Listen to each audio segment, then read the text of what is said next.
2001 সালে 4 দলীয় ঐক্যজোট সরকার গঠন করে। এই 4 দলীয় ঐক্যজোটের মধ্যে অন্যতম প্রধান দুটি রাজনৈতিক দল হচ্ছে বিএনপি এবং জামাত। 2001 সাল থেকে বিএনপি এবং জামাতের একত্রিত হয়ে রাজনীতিতে পথ চলা এবং এই পথ চলা দীর্ঘ একটা সময়কাল ধরে হয়েছে। বিএনপি এবং জামাত ক্ষমতা থেকে সরে যাওয়ার পরেও তাদের এই জোটবদ্ধ রাজনীতি বিদ্যমান রয়েছে সুদীর্ঘ সময় পর্যন্ত। 2022 সালে এসে বিএনপি এবং জামাতের মধ্যে এই জোটবদ্ধ রাজনীতির অবসান ঘটে। এটা জামাতের পক্ষ থেকেই ঘোষণা করা হয়, কিন্তু এরপরেও ফ্যাসিবাদী হাসিনা, মাফিয়া হাসিনার বিরুদ্ধে লড়াইয়ের ক্ষেত্রে যখন বিএনপি যুগপৎ আন্দোলনে কোনো ধরনের কর্মসূচি দিয়েছে, তার পাশাপাশি কিন্তু কর্মসূচি রেখেছে এই জামাত। যখন শেখ হাসিনা ক্ষমতাচ্যুত হয়ে ভারতে পালিয়ে যায়, এরপর থেকে আওয়ামী লীগের অস্তিত্ব প্রায় শূন্যের কোঠায় নেমে এসেছে। এই মুহূর্তে বিএনপি এবং জামাত একমাত্র রাজনৈতিক দল হিসেবে বাংলাদেশে প্রতিষ্ঠিত আছে এবং এর পাশাপাশি জাতীয় পার্টির যে কিছু একটা অবস্থান রয়েছে সেটাও সেই ফ্যাসিবাদী আওয়ামী লীগের সাথে সম্পৃক্ততা থাকার কারণে সেটা কোনো ধরনের প্রভাব বাংলাদেশের রাজনীতিতে বিস্তার করতে পারছে না। ফলশ্রুতিতে যেহেতু বিএনপির প্রতিপক্ষ হিসেবে রাজনীতির মাঠে কেউ নেই, সেই প্রতিপক্ষের স্থানটি দখল করে বিএনপির নানান কর্মকাণ্ডের সমালোচনা করে আসছে জামাত। দীর্ঘদিন ধরে জামাতের মধ্যে এবং বিএনপির মধ্যে যে অন্তর্ভুক্তিমূলক রাজনীতি তৈরি হয়েছিল, সেই অন্তর্ভুক্তি সম্প্রতি সময়ে বিভক্তিতে রূপ নিয়েছে। বিএনপি এবং জামাতের রাজনীতিতে বিভক্তিকরণ হলেও বাংলাদেশের সাধারণ মানুষের জন্য একটা আশার বাণী রয়েছে। যেই আশার বাণীটি হচ্ছে বিএনপি এবং জামাতের মধ্যে রাজনৈতিক ক্ষেত্রে যে উদারতা, সেই উদারতা বজায় রয়েছে। এই উদারতার দৃষ্টান্ত নতুন করে আবার উপস্থাপন করছে জামাত। সম্প্রতি গোপালগঞ্জে স্বেচ্ছাসেবক দলের নেতাকর্মীদের উপরে যে হামলার ঘটনাটি ঘটে, যেখানে 2 জন নিহত হয়েছে এবং অন্ততপক্ষে 50 জন আহত হয়েছে, যেই ঘটনায় বিবৃতি দিয়ে তীব্র নিন্দা এবং প্রতিবাদ জানিয়েছে জামাত। আমি বিবৃতিটি পড়ে তারপরে বিস্তারিত আলোচনা করছি। স্বেচ্ছাসেবক দলের নেতাকে হত্যার ঘটনায় জামাতের নিন্দা।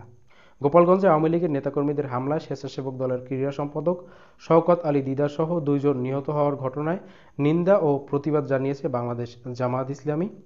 শনিবার 14 সেপ্টেম্বর সংগঠনের সহকারী সেক্রেটারি জেনারেল ও সাবেক MP H M Hamidur Rahman Azad স্বাক্ষরিত এক বিবৃতিতে এ নিন্দা জানানো হয়। বিবৃতিতে বলা হয়, 13 সেপ্টেম্বর শুক্রবার স্বেচ্ছাসেবক দলের সভাপতি এস এম জিলানী তার নিজ বাড়ি টুঙ্গিপাড়ায় যাওয়ার পথে হামলার শিকার হন।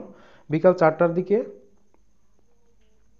গোপালগঞ্জ শহরের ঘোনাপাড়ায় তার গাড়িবহর পৌঁছলে স্থানীয় আওয়ামী লীগের নেতাকর্মীরা হামলা চালায় এবং স্বেচ্ছাসেবক দলের ক্রীড়া সম্পাদক শওকত আলী দিদারকে বেধড়ক পিটিয়ে হত্যা করে।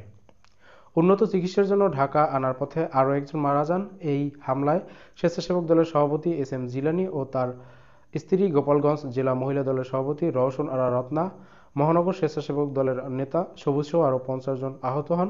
এই ঘটনা অত্যন্ত পৈশাচিক ও কাপুরুষোচিত। বিবৃতিতে এইচ এম হামিদুর রহমান আজাদ, আমি এই ঘটনার নিন্দা ও প্রতিবাদ জানাচ্ছি। এই হামলার ছবি ধারণ করতে গেলে সময় টিভির চিত্র সাংবাদিক এইচ এম মানিককে মারধর ও তার ক্যামেরা ভাঙচুর করা হয়। আমি এই ঘটনার নিন্দা জ্ঞাপন করছি। বিবৃতিতে আরও বলেন, আমি নিহতদের আত্মার মাগফিরাত কামনা করছি। সেই সাথে নিহতদের পরিবার পরিজন ও আহতদের প্রতি সমবেদনা জ্ঞাপন করছি এবং আহতদের দ্রুত সুস্থতা কামনা করছি। বিশৃঙ্খলা সৃষ্টিকারী ও হত্যাকারীদের অবিলম্বে গ্রেপ্তার করে তাদের বিরুদ্ধে কঠোর আইনানুগ ব্যবস্থা গ্রহণ করতে সংশ্লিষ্ট কর্তৃপক্ষের প্রতি আহ্বান জানাচ্ছি। কোনো রকমের একটা বিবৃতি দিয়ে দায় সারার মতো বিবৃতি কিন্তু এই বিবৃতিটি ছিল না। এখানে সুদীর্ঘ একটা বিবরণ রয়েছে মূল হত্যাকাণ্ড এবং হামলার পিছনে। সেই সাথে সাংবাদিকদের উপরে যে হামলা হয়েছে সেটারও প্রতিবাদ জানানো হয়েছে, বিচার চাওয়া হয়েছে। এরকম সুদীর্ঘ একটা বিবৃতি দিয়ে জামাত তার যে রাজনৈতিক উদারতা রয়েছে, সেই উদারতা বিএনপির প্রতি সেটা প্রদর্শন করলেন। এখানে আসার আলো হচ্ছে, বাংলাদেশে রাজনৈতিক দলগুলো যদি অন্তর্ভুক্তিমূলক রাজনীতি করে, রাজনৈতিক দলগুলো একটা দলের সাথে যদি অন্য একটা দলের উদার সম্পর্ক হয়, সেক্ষেত্রে রাজনৈতিক সহিংসতা প্লাস নোংরা যে প্রতিদ্বন্দ্বিতা সেটা কিন্তু কমে আসবে। যার ফলে বিগত দিনে রাজনৈতিক যে সংঘাতগুলোর সৃষ্টি হয়েছে, সেই সংঘাত থেকে বাংলাদেশের সাধারণ মানুষ মুক্তি পাবে। এবং সবথেকে গুরুত্বপূর্ণ কথা হচ্ছে, যখন কোনো ধরনের রাজনৈতিক সংঘাত একটা দেশের অভ্যন্তরে শুরু হয়, সেই সংঘাতের বলি কিন্তু সবথেকে বেশি হন সাধারণ জনগণ।